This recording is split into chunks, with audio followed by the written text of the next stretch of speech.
유다의 배신으로 은 30에 팔린 예수님은 목요일 밤 로마 군병들에게 결박이 되어져서 대제사장들의 손에 넘어가게 됩니다. 다음날 금요일 아침 이른 시간에 당시 유대교 종교 지도자들이 모여서 예수님을 사형에 처하기로 결정을 하고 빌라도에게 넘겨줍니다. 유대인들의 최고 의결기관이고 재판기구인 사내들이는 사형에 대한 결정권은 있어도 그것을 집행하는 권한은 없었어요. 당시에 사형을 집행하는 권한은 로마 총독이었던 빌라도에게 있었기 때문에 예수님을 그에게 끌고 갈 수밖에 없었던 것입니다. 그들은 자신의 종교적인 규례에 따라서 예수님을 신성모독죄로 몰아서 사형을 결정했지만 정작 빌라도에게 가서는 황제를 반역했다라고 하는 죄목으로 고소를 합니다. 예수님을 신문한 빌라도는 그분에게 사형시킬 만한 특별한 죄목을 찾을 수 없었어요. 그래서 대제사장들과 사람들 앞에서 내가 보니 이 사람에게는 죄가 없다라고 선포를 합니다. 그리고 유월절과 같은 큰 명절이 되면 백성들이 요구하는 죄수 한 사람을 사면하는 풀어주는 전례가 있어서 이것을 이용해서 예수를 석방시키고 싶어 했습니다. 그래서 너희는 내가 유대인의 왕이라고 하는 이 사람을 놓아주기를 원하느냐라고 묻는데 사람들은 모두가 다 아니라 바라바를 놓아 주어라라고 외칩니다. 바라바는 그 당시에 밀란을 일으키고 살인한 죄목으로 체포된 죄수였습니다. 그럼에도 사람들은 예수보다 바라바를 석방시키라고 소리칩니다. 빌라도가 다시 그러면 너희가 유대인의 왕이라고 부르는 이 사람을 내가 어떻게 해줬으면 좋겠느냐라고 묻습니다. 그러니까 백성들은 그를 십자가에 못 박아라라고 더욱 악을 써댑니다. 정확한 판단을 통해서 최종 판결을 내려야 할 권위자가 이미 예수를 죽이려고 작정하고 온 다른 거에서는 다 마음을 잡고 온 사람들에게 내가 어떻게 하라고 물어봐야 대답은 죽이라는 것밖에 없는 거죠. 질문 자체가 잘못됐습니다. 이 예수가 악한 것을 한 일이 없는데 왜 자꾸 죽이려고 하느냐. 성난 군중들은 대답할 어떤 의미도 부여하지 않고 그냥 십자가에 못 박아라, 무조건 죽여라 소리치는 것뿐이었습니다. 그러다가 빌라도는 이 분위기가 심상치 않다는 것을 알아차렸죠. 폭동을 일으킬지도 모른다는 불안과 그로 인해서 나의 정치적인 생명이 끝날지도 모른다라고 하는 두려움으로 그 마음을 그냥 바꿔버립니다. 그래서 15절에 보면 빌라도가 무리에게 만족을 주고자 하여 바라바는 놓아주고 예수는 채찍질하고 십자가에 못 박히게 넘겨주니라. 빌라도는 예수가 죄 없는 분이라는 것을 알았습니다. 자기 말로 죄 없는데 저것들이 시기해서 그를 법정에 넘겼다라고 말을 했어요. 그럼에도 그는 예수께는 죄가 없다, 죄를 발견할 수가 없다, 그래서 나는 석방시킨다라는 말을 선포하지 못했습니다. 용기가 없었거든요. 누구나 용기가 없으면 결정적인 순간에 비겁한 짓을 해요. 용기 없고 군중 속에 끼어 있으면 나도 라고 말하지만 홀로 서 있을 때 결정적인 순간 나에게 어떤 어려움이 올지도 모르는 상황 속에서는 비겁하게 행동을 하죠. 이 바라바는 자기 의사와 상관없이 무리에게 만족을 주고자, 우리 신앙인들이 하나님을 기쁘시게 하는 것에 초점이 아니라 사람 비율을 맞추려고 시작하면 그때부터는 잘못 단추가 끼워진 것처럼 막 비틀려져요. 바라바가 사람 무서워하다가 사람들에게 만족을 주면서 자기 생명을, 정치적인 생명을 길게 하려고 오히려 예수를 죽여라 선포합니다. 결국 모두 자기 살자고 예수를 죽인 거죠. 대제사장들을 비롯한 종교 지도자들은 사람들의 관심과 존경이 예수께로 돌아가게 되므로 자신들의 기득권을 뺏기고 영적 권위가 실추되어져 가는 것을 느끼고 스스로를 지키기 위해서 자신들이 살기 위해서 예수를 죽여야 했습니다. 예수를 죽였어요. 죽이는 데 성공했습니다. 빌라도 역시 다 알고도 자신의 인기, 정치적인 생명을 살리는 길을 선택하기 위해서 예수께 사형 선포를 하고 십자가 위에 매달도록 내어줬습니다. 군중들 역시 자신들의 의사와 상관없이 대제사장들에게 충동을 받은 사람들이었다고 말합니다. 그들 역시 사회적인 지위와 권세를 가지고 있는 사람들 눈밖에 벗어나지 않고 자기 사는 길을 찾기 위해서 그들이 시키는 대로 외쳐댔을 뿐입니다. 모두 자기 살기 위해서 예수를 죽였어요. 그러나 결국 그들은 오명만 남겼을 뿐입니다. 이렇게 살면 안 되는 것이지만, 그걸 너무나도 잘 알지만 우리도 자신의 평판을 지키기 위해서 이익을 포기할 수가 없어서, 내가 가지고 있는 시기나 질투심을 내려놓지 못해서, 자존심 내려놓지 못해서 내가 살기 위해서 예수님을 등 뒤로 던져버리고 또다시 십자가에 못 박아 죽이며 살아가는지도 모르겠습니다. 주님을 슬프게 하고 기뻐지는 신앙생활은 없습니다. 내가 아무리 기쁜 일을 하고 즐겁게 지낸다 할지라도 주님이 슬퍼하는 일에 내가 동참되어 주는데 어떻게 내가 기쁠 수 있어요? 주님을 죽이고 내가 사는 경우도 없습니다. 마가복음 8장 38절에 누구든지 이 음란하고 죄 많은 세대에서 나와 내 말을 부끄러워하면 인자도 나도 아버지의 영광으로 거룩한 천사들과 함께 올 때에 그 사람을 부끄러워할 것이다. 주님을 부끄러워하는 신앙인이 신앙인인가? 구원받았다고 하나님의 자녀가 되었다고 하는 것을 떳떳하게 말하고 행동하며 살아가는 것이 부끄러워 숨기면서 세상 속으로 숨어 들어가는, 그리고 교회 올 때만 교인인, 그렇게 사는 것은 내 만족과 내 체면을 유지하기 위해서, 나 살기 위해서 주님을 죽이는 것이죠. 그건 결코 주님께서 원하시는 삶이 아닙니다. 나 살기 위해서 주님 부인하고 자꾸 죽이는 것이 아니라 주님을 높여드리기 위해서 나는 죽고 나의 삶 가운데 주님을 살게 하시는 것이 결국 우리가 사는 길인 것입니다. 그러게 예수님은 자신을 따르는 모든 사람들에게 마가복음 8장 34절에 아무든지 나를 따라오려거든, 나를 따라온다고 하는, 예수 믿는다고 하는, 구원받았다고 하는 모든 성도는 자기를 부인하고 자기 십자가를 지고 나를 쫓아라 라고 말씀합니다. 이 말씀에 감동을 받은 사도 바울이 갈라디아서 2장 20절에 내가 그리스도와 함께 십자가에 못 박혔나니 그런즉 이제는 내가 산 것이 아니요 오직 내 안에 그리스도께서 사시는 것이라라고 자기 신앙을 고백합니다. 예수를 십자가에 못 박으라는 빌라도의 판결이 떨어지자 그린들은 예수를 뜰 안으로 끌고 가서 조롱하기 시작합니다. 바라바가 예수를 십자가에 못 박으라 죽이라고 내어줬을 때에 군병들은 있는 대로 자기 힘껏 예수를 채찍질하고 끌고 왔습니다. 당시 로마 군병들이 사용했던 채찍, 거기에는 동물 가죽으로 만든 끈에 납덩이를 매달거나 아니면 날카로운 뼈 아니면 못을 박아서 만든 것으로 한 번 칠 때마다 살갗이 터지고 살점이 뜯겨져 나가면서 혈관이 터지는 극심한 고통을 받게 되었다고 합니다. 이러한 매질은 십자가에 매달고 처형하기에 앞서서 죄수가 반항하지 못하도록 힘을 빼기 위한 목적에서 시행이 되었는데, 많은 경우 매질만으로도 이미 사람들이 기절하고 죽는 경우가 허다하게 발생했다고 하죠.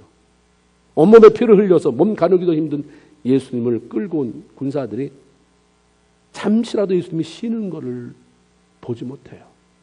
조롱합니다. 괴롭힙니다. 예수님이 입던 옷을 벗기고 그 위에 왕복 대신 자색 옷을 입히고 머리에 왕관 대신 가시로 엮어 만든 관을 눌러 씌우고 오른손에는 왕권을 사용하는 홀 주의봉 대신에 갈대를 쥐게 하고 무릎을 꿇고는 인사하며 유대인의 왕이라죠. 유대인의 왕이여 평안하십시오 희롱하며 또 박장대소하고 소리를 질러댑니다. 그리고는 갈대를 다시 빼앗아 예수님의 머리를 때리고 침을 뱉으며 모욕을 주고 수치스럽게 만듭니다. 예수님은 군사들에게 잘못한 게 하나도 없어요. 그런데 왜 그들은 예수님을 그토록 미워하고 학대했던 것일까? 인간은 악한 존재예요. 아무리 구제를 하고 선하게 보이는 것 같아도 근본 뿌리가 악해요. 하나님은 창세기 8장 21절에 사람의 마음에 계획하는 바가 어려서부터 악하다라고 말씀합니다. 예수를 믿고 하나님을 만나서 자신이 누구인지를 발견하고 자꾸 주님을 닮아가려고 하지 않는 한 우리도 모르게 내면에서 끊임없이 솟아오르는 악함, 잔인함, 거짓됨을 발견하게 됩니다. 제가 교회 열심히 다녔더니 잔인함이 사라졌습니까? 잔인함이 없어요. 아이가 말썽을 부리면 아이라도 어떻게 해보고 싶은 잔인함이 부모 마음에 도사리고 있는 거. 여러분 다 알잖아요. 정직하다고 말하면서 실질적으로 나한테 피가 오게 되면 그것을 모면하기 위해서 어쩔 수 없이 하나님도 이해하실 거라고 하면서 합리화시켜가며 거짓말하는 거 우리 안에 다 있습니다. 교회 다니는 게 중요한 게 아니라 예수를 만나는 게 중요한 것입니다. 교회를 오래 다니는 게 뭐 대수입니까? 예수를 만나고 다니는 게, 그래서 내 삶의 변화를 경험하는 것이 중요한 거죠. 자신의 내면에서 악함을 발견할 때마다 다윗이 시편 51편 10절 하나님이여 내 속에 정한 마음을 창조하시고 내 안에 정직한 영을 새롭게 하소서라고 하는 기도를 했던 것입니다. 그리고 성령의 도우심을 받아서 자꾸 하나님이 기뻐하는 삶의 자리로 그렇게 옮겨가는 그런 삶을 살았습니다. 구원받은 성도들은 자신의 마음이 악해지고 싸나워지는 것을 피해야 됩니다. 마음이 무뎌져가는 것을 두려워해야 돼요. 다른 것 두려워하기보다는 내가 왜 이렇게 악해지나? 내가 왜 이렇게 나이가 들어가면서 신앙 연륜이 가면서 왜 내 마음이 이렇게 악해지나? 왜 자꾸 이렇게 무뎌지나? 입술로는 다 한다 하는데 왜 마음은 감동이 안 오나? 이거 우리가 두려워해야 되는 것이고 이거 피해야 됩니다. 우리의 악한 본성이 선하신 하나님을 대적함으로 통곡하고 후회할 일들을 만들지 말아야 하기 때문이에요. 이미 온몸에 피를 흘리고 있는 사람에게 가시 면류관을 씌워서 머리에 혈관이 터지게 만들고 머리로부터 흘러내리는 피가 온 얼굴에 범벅이 되어 있는 것을 보았을 텐데도 그들은 그 피를 즐깁니다. 소리 지르고 조롱하고 웃어대며 마치 원수를 잡아 보복하는 것처럼, 자기 원수를 보복하는 것처럼 즐거워했어요. 왜 그랬을까? 종교 지도자들이 예수님을 무시하고 총독 빌라도가 예수님을 없이 여기면서 죄가 없다고 말했으면서도 사형 판결을 내리는 그 모습을 보면서 군사들도 자기와 전혀 상관이 없는 예수를 무시하고 조롱합니다. 만일 예수에 대한 지도자들의 태도나 윗사람들의 태도가 매우 조심스럽고 존경스럽다고 했다면 군사들이 예수를 이렇게까지 함부로 대하지는 못했겠지요. 신앙인들의 예수님에 대한 태도가 세상 사람들이 예수님을 대하는 태도에 절대적인 영향을 미칩니다. 예수 믿는다는 사람끼리 모이면 그렇게 다른 사람 욕하고 흉보고 비난하고 싸우면서 결국 하나님 무시하는 거 아니에요? 그렇게 하나님 무시하니까 세상 사람들 하나님 누군지도 알지도 못하는데 믿어본 적도 없어요. 교회에 와본 적도 없는데 그냥 무시해요. 그냥 엔티가 돼버려요. 그냥 욕합니다.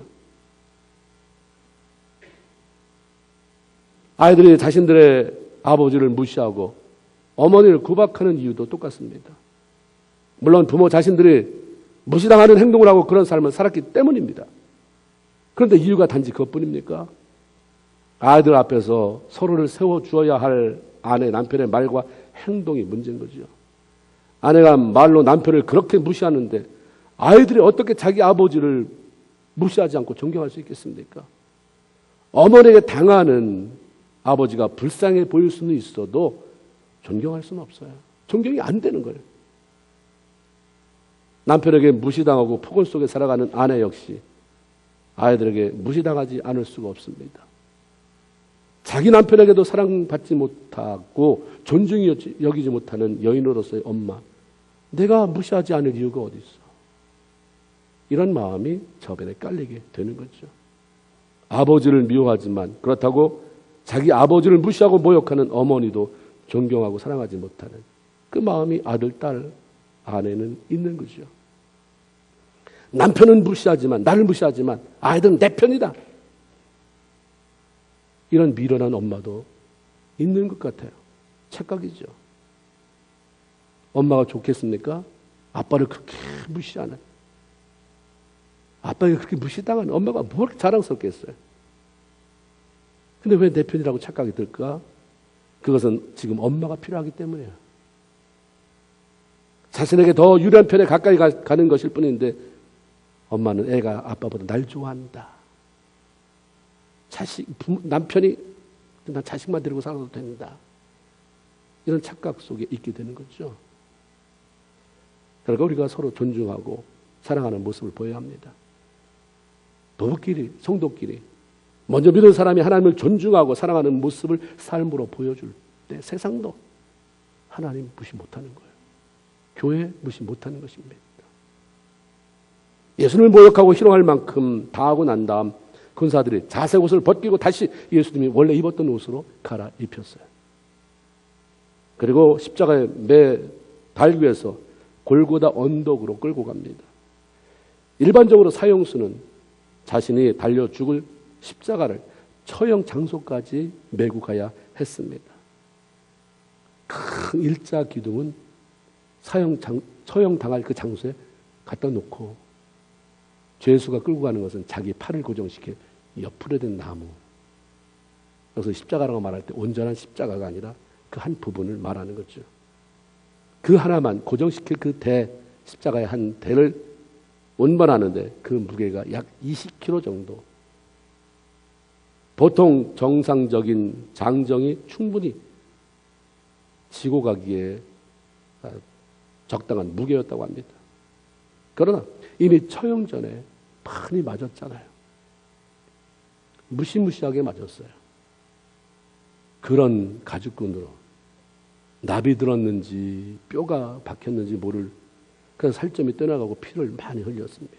기력이 쇠진해진 예수님은 자기 몸 하나도 지탱할 수가 없도록 힘이 드셨어요.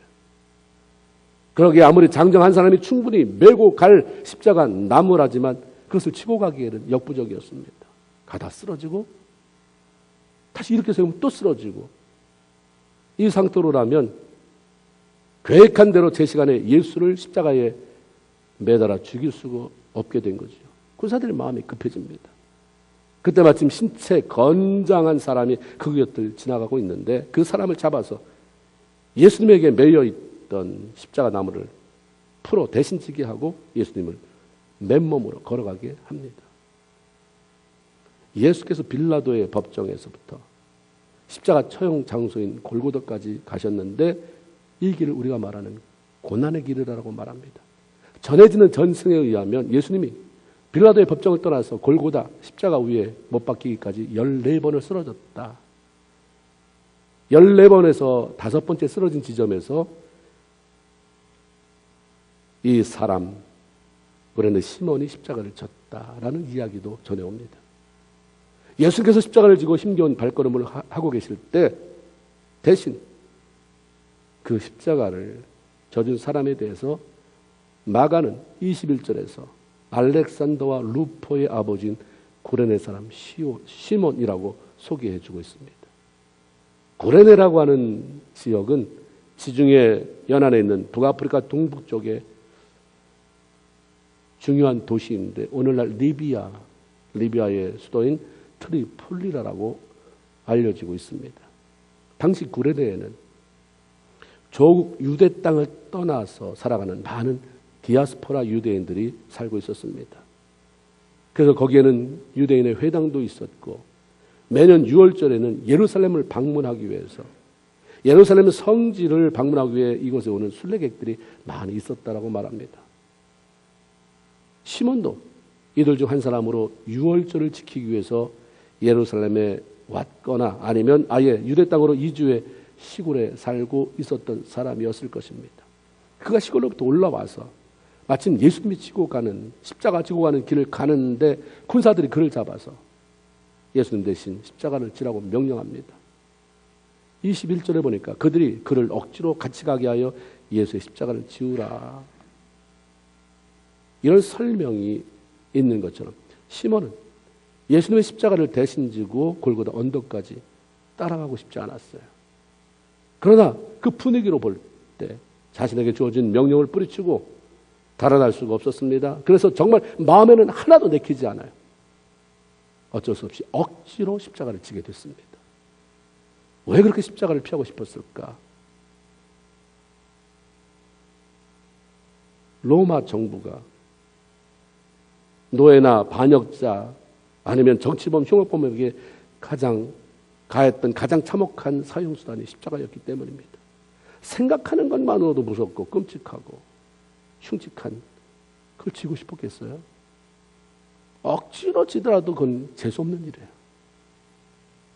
그리고 당시 나사렛 예수가 많은 사람이 고쳐졌다고 말하지만 나사렛 이단으로 몰려서 결국 저렇게 십자가형을 받는데 그 예수라고 하는 사람과 엮이고 싶지 않았던 거겠죠. 그런데 상황이다 보니까 억지로 끌려서 예수님의 십자가를 지게 됐습니다. 그 십자가를 지고 가는 동안에 구레네 시몬은 무엇을 생각하며 갔을까? 우리는 알 수 없습니다. 구레네 시몬도 한마디 한 게 없고 예수님도 가는 동안 구레네 시몬에게 어떤 말씀도 하지 않았어요. 고맙다는 말씀도, 나 때문에 네가 수고한다, 미안하다, 뭐 이런 말씀도 없었습니다. 그런데 구레네 시몬은 예수님을 따라가면서 그분의 표정을 보았죠. 힘들고 고통스러운 상황에서 누구도 원망하지 않고 걸어가는 그런 모습을 볼 수 있었을 것입니다. 가슴 치며 슬피 울면서 따라오는 여인들을 바라보시면서 예루살렘의 딸들아, 나를 위해서 울지 말고 너희와 너희 자녀를 위해서 울어라. 누가복음 23장 28절에 나타낸 것처럼, 기록된 것처럼 그렇게 위로하시는 말씀을 누구보다도 가까이에서 들을 수가 있었습니다. 고통의 순간에도 자신보다 다른 사람을 더 생각하시는 예수님, 온 몸에 흘러내린 그 물, 땀, 그런 가운데서도 누군가를 걱정해주는 그분을 보았습니다. 그리고 십자가 밑에서 울고 있는 육신의 어머니 마리아에게 요한을 연결시키면서 어머니, 당신의 아들입니다 라고 말하면서 자기가 죽어도 그 노후를 지켜줄 사람을 연결시켜드리는 효자, 아들 예수의 모습도 보았던 거죠. 그런 일들이 구레네 시몬에게 어떤 영향력을 끼쳤는지는 모르겠습니다. 그런데 마가복음을 쓴 마가가 성도들에게 구레네 사람 시몬을 소개하면서 그가 바로 누군지 알아? 알렉산더와 루포의 아버지야 라고 알려주는 것을 볼 때에 알렉산더와 루포는 이렇게 말만 해도 마가복음을 기록할 당시 그 교회 사람들은 다 알고 있었던 거죠. 두 사람이 초대교회 성도들에게 잘 알려진 인물이었다는 것입니다. 구레네 시몬이 예수님 대신 십자가를 졌는데 그 사람이 바로 너 알지? 우리 알렉산더 형제와 루포 형제라는 분의 아버지야. 이 말로 미뤄볼 때에 시몬이 예수 그리스도를 대신해서 십자가를 지고 난 이후에 십자가 지는 장소까지 가서 울만하고 난 이후에 그의 가족들은 모두 예수를 믿고 교회에 속한 성도들이 되었다는 것을 알 수 있습니다. 이것을 지지해 주는 그 말씀이 로마서 16장 13절에 사도 바울은 로마서를 다 쓰고 16장에 인사하는 부분이 나오는데 그 13절에 이렇게 나옵니다. 주 안에서 택함을 입은 루포와 그의 어머니에게 문안하라. 그의 어머니는 곧 내 어머니다. 이렇게 말합니다. 루포의 어머니가 누굽니까? 바로 구레네 시몬의 아내 아닙니까? 그 부인? 사도 바울 같은 사람이 그 여인을 자신의 어머니라고 말할 정도였다면 이 시몬의 아내는 철저하게 하나님을 믿는 여인이었고 사도 바울의 강력한 물질적이거나 아니면 기도의 후원자였을 것입니다. 이 일이 어떻게 이루어지게 된 것일까? 구레네 시몬의 집에 와서 가족들을 모아놓고 오늘 셀 수 없는 더러운 일을 만났다. 내가 예수라고 들어봤지? 피를 철철 흘리고 십자가를 지는데 재수없게 내가 걸려서 아주 내가 재수없게 그 지구 골고다까지 갖다 줬다. 이랬다고 한다면 갑자기 예수, 그 다음에 나타난 기독교라고 하는 것은 온 가족의 공공의 적이에요. 구레네 시몬이 먼저 예수를 만난 거죠.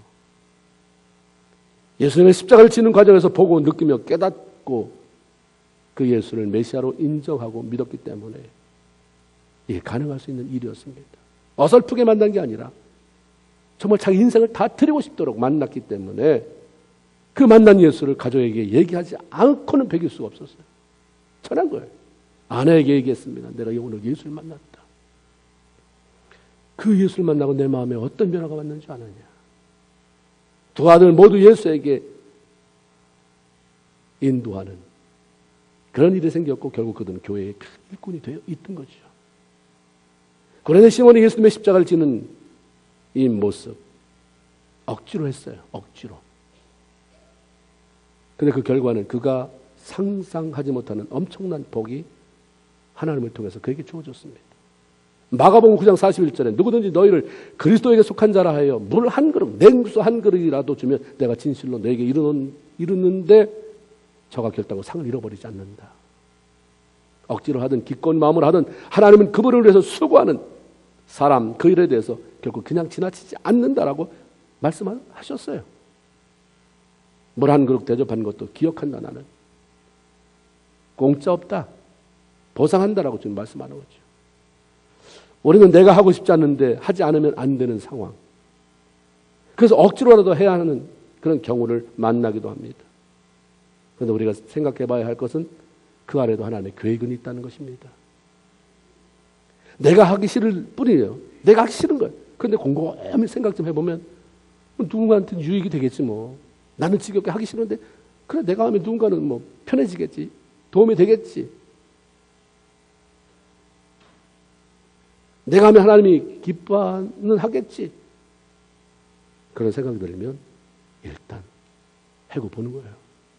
하다 보면 내가 결코 예상하지 못했던 깨달음이 찾아오게 되고 내가 몰랐던 일들을 경험하게 되고 하나님이 이 일까지도 기억하고 계시는구나. 억지로 했지만 그 일에 동참한 나를 하나님이 기쁘게 보셨구나를 깨닫고 삶의 변화를 경험할 수 있게 되기도 하는 것입니다.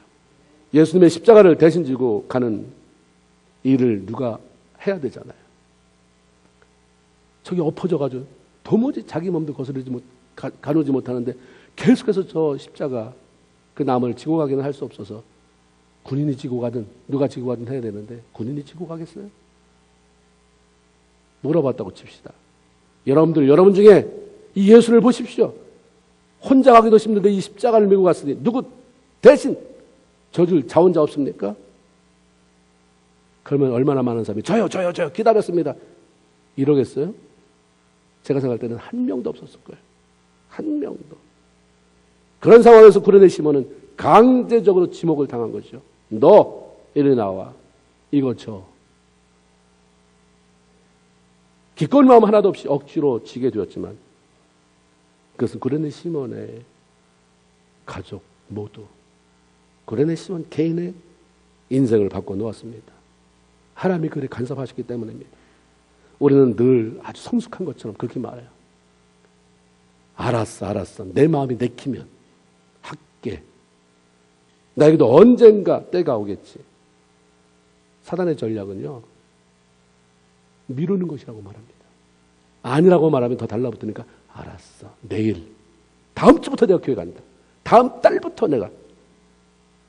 그 다음 달이 한 달이 되고 두 달이 되고 1년이 되고 벌써 내가 다음 달이라고 한 게 벌써 몇 년이 지날 수도 있는 것입니다. 지식이 늘어가면서 사람들은 너무 자기를 꾸미는데 자기를 기만하는데 익숙해져 갑니다. 괴롭히지 마. 나도 인격적인 사람이야. 내가 알아서 할 테니까 억지로 하지 마. 맞는 말이에요. 다 맞는 말이에요. 그러면서 하나님의 부름을 자꾸 피해가는 경우가 참 많아요. 그런 억지로 해야 하는 상황이 벌어지게 되면 그것은 바로 자꾸 피해만 가는 나에게 기회를 주시기 위해서 나의 의지와 상관없이 부르신 하나님의 음성이 아닌가라고 하는 성숙한 생각도 해봐야 합니다. 그 억지로의 그 생각이, 그 상황이 얼마나 피해가면 이런 상황으로 몰아칠까 한번 해보지 라고 하는 마음 세팅을 바꿔보는 것도 필요하죠. 가뭄이 한창일 때 사르밧에 한 과부가 살았어요. 너무 가난했거든요. 그런데 가뭄이에요. 부엌에 가보니까 곡식 담아는 항아리에 가루 한 움큼 남았어요. 병에 보니까 기름 밑에 바닥에 깔려 있습니다. 한숨이 안 나올래 안 나올 수가 없어요. 그래서 들에 나가 나뭇가지 주워다가 이제 요거 가지고 마지막으로 떡 하나 만들어서 내 아들하고 먹고 이제 죽자. 이런 결단을 하고 있었습니다. 그런데 하필이면 그때 하나님의 선지자 엘리야가 찾아와서 그걸 달래는 거예요. 아무리 주의 종의 부탁이라고 하지만 기꺼이 그렇게 하고 싶은 마음이 들었겠어요. 뭐 이런 게 다 있어. 그런데 머뭇거리며 마지못해 억지로 그렇게 했어요. 하나님의 종이라니까. 하나님이 또 저 사람을 통해서 말하시는지도 몰라라고 마음을 고쳐먹었는지 하여튼 그냥 억지로 했어요. 성경에 그렇게 결과를 써줬어요. 가뭄이 다 지나도록 통 안에 밀가루와 병 안에 기름이 마르지 아니하였더라. 아미나답의 집에 모셔있던 법궤를 다윗이 자기 성으로 옮겨가는 과정에서 방법이 잘못되면 문제가 발생합니다. 사람이 죽었어요. 좋다고 한 일에 사람이 죽었으니까 다 놀란 거예요. 다 두려움에 떨었습니다. 그래서 윗분들의 결정으로 급히 그 법궤가 오벳 에돔의 집에 들어가게 됐습니다. 법궤를 다루다가 잘못해서 사람이 죽어나가는 걸 봤는데 그 물건이 우리 집에 들어오게 되다니 전혀 상상도 못했는데 너네 집에 이 법궤 좀 보관해. 어떻게 할 거예요? 그냥 보통 사람끼리 했으면 몰라. 이런 걸 왜 나한테. 근데 거기는 왕이 있고 상황이 그렇게 몰아치니까 억지로 뭐 어떻게 해요? 논다는데. 그 결정을 따르지 않을 수가 없었습니다. 억지로지만 오벳에돔은 자신의 집에 법궤를 모셨습니다. 그 결과가 어때요? 역대상 13장 14절 하나님의 궤가 오벳에돔의 집에서 그의 가족과 함께 석 달을 있으니라. 여호와께서 오벳에돔의 집과 그의 모든 소유에 복을 내렸더라.